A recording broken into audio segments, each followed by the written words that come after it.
नमस्कार। चित्रकूट में राजसभा मैथिली शरण गुप्त का यह काव्यांश साकेत महाकाव्य से लिया गया है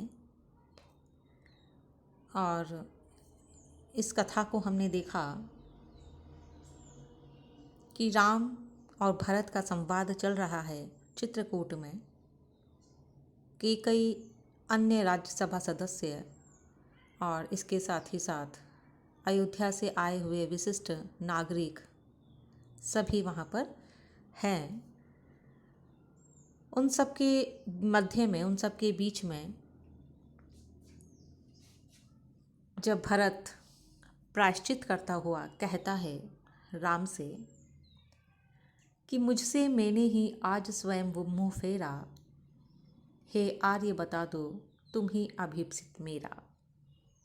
इससे पहले बच्चों हमने देखा था कि राम भरत से पूछते हैं कि हे भरत, यहाँ चित्रकूट में आने का तुम्हारा अभीप्सित क्या है, तुम्हारा मंतव्य क्या है, प्रयोजन क्या है, मनोकामना क्या है।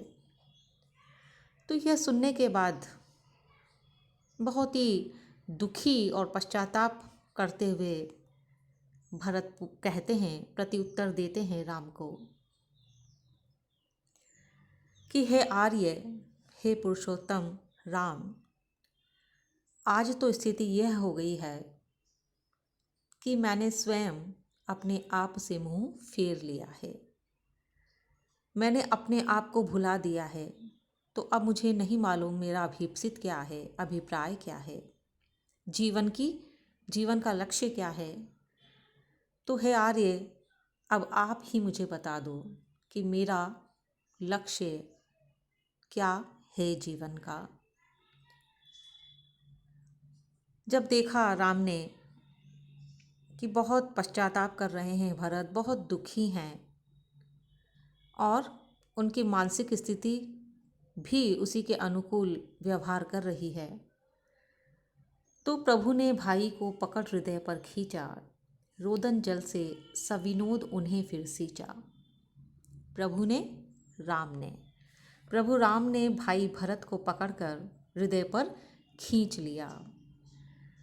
जब मनोभावनाएं जानी भरत की, तो विशाल हृदय राम ने सहृदय होकर और भाई को अपने गले से लगा लिया।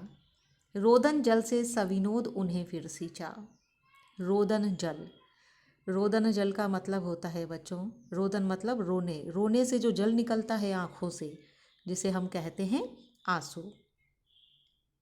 तो इतने भाव विह्वल हो गए श्री राम भरत के प्रेम को देखकर, उनकी भक्ति को देखकर, कि उनकी स्वयं की आँखों से आंसू बहने लगे और इस तरह से वो उनकी आँखों से निकले हुए आंसुओं ने भरत को सरोबार कर दिया, गीला कर दिया और हंस करके उन्हें कहते हैं राम कि उसके आशय की थाह मिलेगी किसको, जनकर जननी भी जान न पाई जिसको।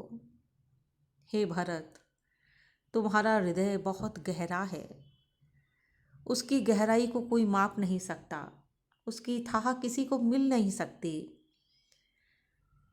यहाँ तक कि तुम्हारी अपनी जननी मतलब जन्म देने वाली माँ केकई, तो तुम्हारी अपनी माँ केकई भी तुमको जन्म देकर भी तुम्हें जान नहीं पाई। तो दुनिया में और तो किसी की कोई औकात ही नहीं कि वो तुम्हारे हृदय की गहराई को माप सके। अब यहाँ पर बच्चों राम इसलिए ये बात कह रहे हैं कि हम सब जानते हैं कि भरत नहीं चाहते थे राज्य, भरत नहीं चाहते थे शासन व्यवस्था चलाना।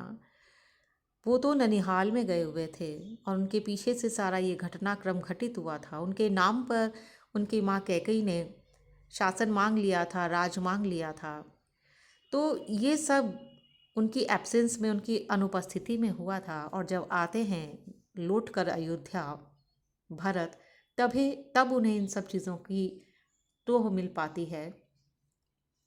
तो इसीलिए माँ कैकेयी ने तो अपने पुत्र भरत की भलाई का सोचकर उसके भविष्य को निश्चिंत करने के लिए उसके लिए राज मांगा था, लेकिन भरत तो चाहता ही नहीं था यह। तो यहाँ पर इसी बात को स्पष्ट करने का प्रयास किया है राम ने कि जनकर भी जननी, तुम्हें जन्म देकर भी तुम्हारी माँ कैकेयी तुम्हें समझ नहीं पाई। तुम क्या चाहते हो, तुम्हारे हृदय में क्या चल रहा है, वो नहीं समझ पाई।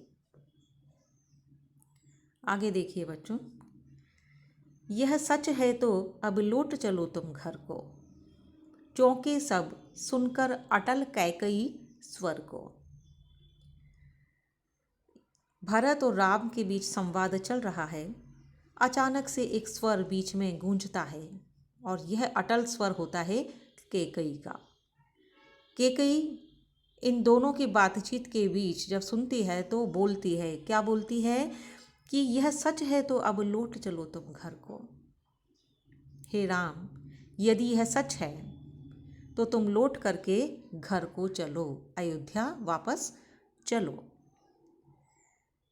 सबने रानी की ओर अचानक देखा, वैधव्य तुषारावृता यथा विधु लेखा।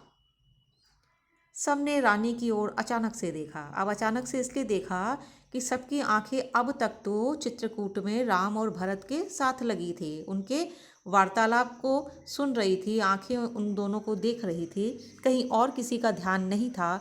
अचानक से जब कैकेयी का स्वर गूंजता है तो सब वहाँ से नज़रें हटा करके कैकेयी को अचानक से देखने लगते हैं।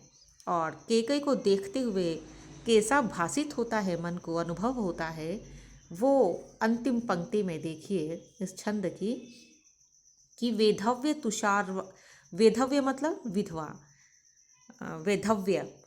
आपको पता है कि हमने पहले वाले छंद में पढ़ा था कि राम के विरह में उनके पिता दशरथ प्राण त्याग देते हैं, तो इस तरह से कैकेयी विधवा हो जाती है। और उस ज़माने में विधवा स्त्री सफ़ेद वस्त्र धारण किया करती थी। तो यहाँ पर सफ़ेद वस्त्रों में कैकेयी कैसी दिखाई देती है उसी का चित्रण किया है कवि ने।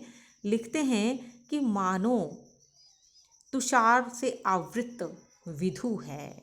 विधु मतलब चंद्रमा, लेखा मतलब दिखाई देता है, यथा मतलब जैसे। सफ़ेद कपड़ों में कैकेयी ऐसी दिखाई देती है मानो कोहरे के बीच में चंद्रमा दिखाई दे रहा है। तो बच्चों यहाँ पर कोहरा जो है वो सफ़ेद कपड़े जो हैं वो कोहरा जैसा दिख रहे हैं और उसके बीच में कैकेयी चंद्रमा के समक्ष। कैकेयी बहुत सुंदर थी, तो यहाँ पर चंद्रमा का उपमान दिया है। और चंद्रमा जिस तरह से घने कोहरे से लिपटा हुआ नज़र आता है, वैसा ही अभी यहाँ कैकेयी नज़र आ रही है सफ़ेद कपड़ों में लिपटी हुई। तो यहाँ पर बच्चों भाषा वही खड़ी बोली हिंदी है जिसमें संस्कृत के तत्सम शब्दों की प्रधानता है और साथ ही तद्भव शब्द भी हमें दिखाई दे रहे हैं। इसके साथ ही साथ जो अलंकार हैं वो अंतिम पंक्ति में देखिए, यथा विधु लेखा, यहाँ पर उत्प्रेक्षा अलंकार है। मानो ऐसा दिखाई दे रहा है कि कोहरे के बीच में जैसे चंद्रमा, तो इसलिए यहाँ पर उत्प्रेक्षा अलंकार है। और इसके साथ ही आनुप्रासिक सौंदर्य तो है ही। और एक और जो विशेषता है इस अंतिम पंक्ति की वो यह है कि यहाँ पर गुप्त जी ने बहुत ही सुंदर बिंब अंकित किया है। तो ये बिंबात्मकता इसकी विशेषता है और शैली जो है वो संवाद शैली है। इसके बाद का अंश हम अपनी अगली क्लास में पढ़ेंगे। धन्यवाद।